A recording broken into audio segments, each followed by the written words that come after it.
रवि प्रदोष व्रत कथा। पौराणिक कथा के अनुसार भागीरथी के तट पर ऋषियों ने विशाल गोष्ठी का आयोजन किया।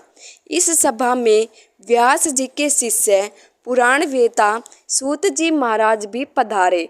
उनके स्वागत के बाद मुनियों को कथा सुनाई। इसके अनुसार एक गांव में गरीब ब्राह्मण रहता था।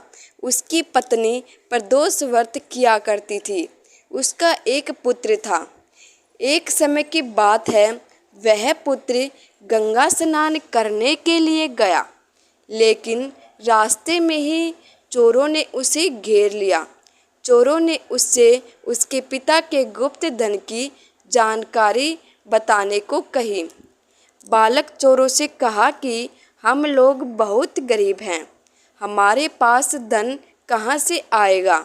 चोरों को उसकी बात पर विश्वास नहीं हुआ तो उन्होंने पुत्र की पोटली छीन ली और पूछा, इसमें क्या है। बालक ने कहा कि मेरी माँ ने मेरे लिए रोटियां दी हैं। चोरों ने उस बालक को छोड़ दिया। बालक घूमते घूमते एक नगर में पहुंच गया। थोड़ी दूर जाकर वह बरगद की छांव में आराम करने लगा।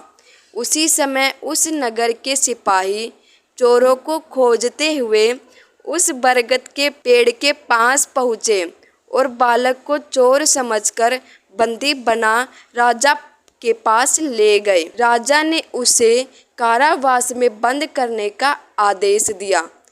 काफी समय बीत जाने के बाद जब बालक घर नहीं लौटा तो उसकी माँ को चिंता सताने लगी।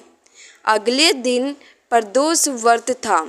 बालक की माँ ने विधि पूर्वक प्रदोष व्रत किया और भगवान शिव से अपने पुत्र की रक्षा की। भगवान शिव ने माँ की प्रार्थना स्वीकार कर ली।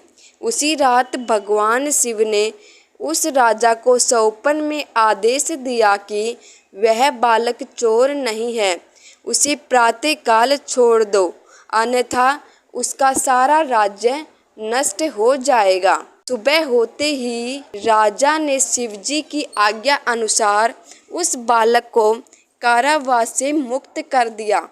बालक ने अपनी सारी कहानी राजा को सुनाई।